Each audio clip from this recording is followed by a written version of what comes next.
Hello and welcome. Today we're going to talk about this living room and why I keep changing it. I have painted every wall twice and some of them 4 times.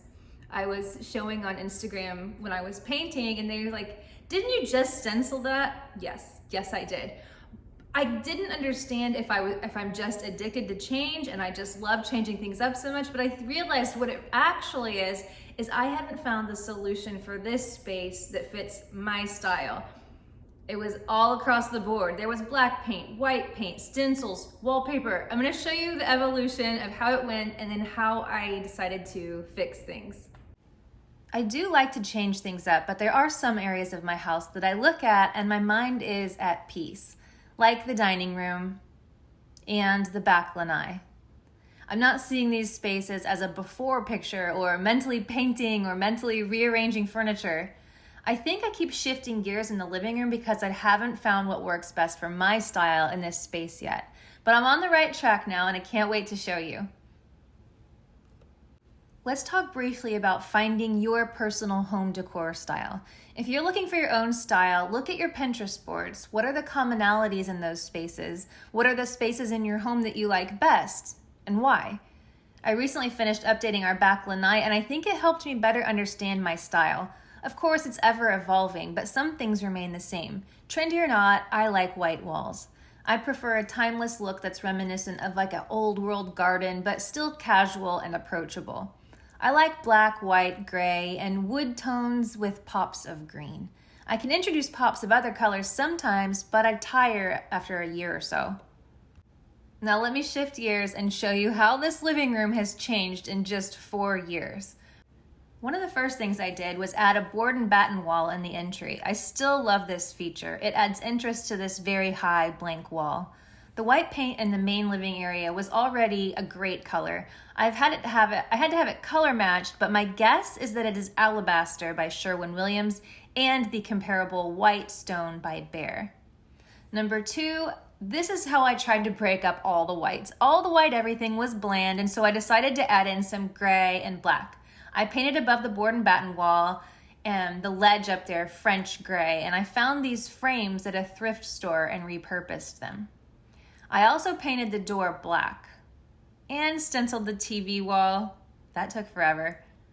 I brought in a bright rug with pops of neon pink and added blush and pink in different areas. This ledge drove me nuts, and so I decided to add snake plants in baskets. It's been over a year and they're still alive. I water them once a month on a ladder, in case you're wondering. Next, I framed the TV with binary doors and added this console from IKEA. It's actually 2 of them put together.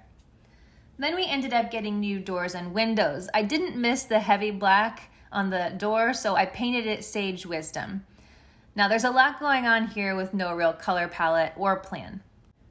My next issue, I guess, was finding the right accent wall. On the other side of this room, we have a freestanding wall with the kitchen on the other side.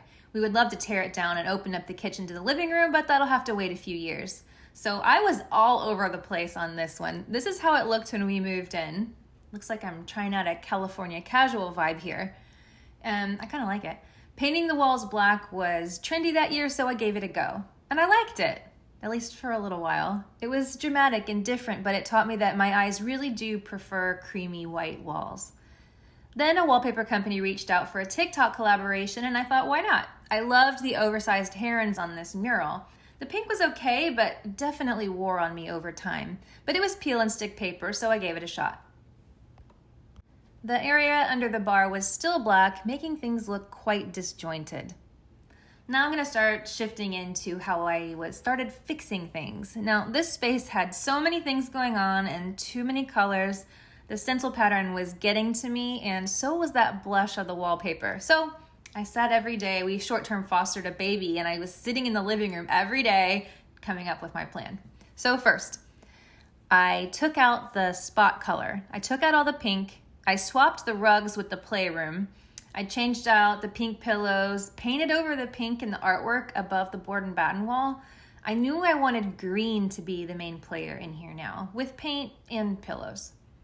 Number 2, I rearranged furniture and did some editing. I put the couches back across from each other for symmetry and took out some unnecessary things. I moved out the table behind the couch, and I took an old antique trunk out from under the bench, and it just needed less clutter in here. Number 3, lots and lots of paint. I basically repainted everything. I painted over the busy stencil and the gray above with the ledge, and I used the same white color that was here before. How crazy is that? That seems ridiculous, but I had to go through the evolution to see what was best. What I didn't understand before is that I didn't have to break up that vast blank white wall with paint. I could do it with the baskets and plants and large-scale artwork.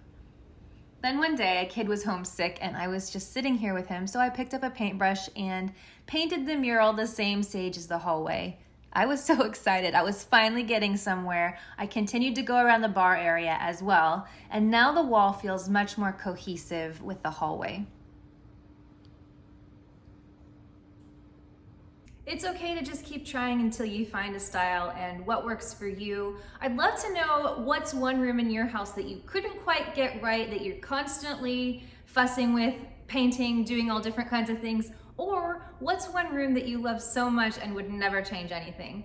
That's it for today. I'll see you next time.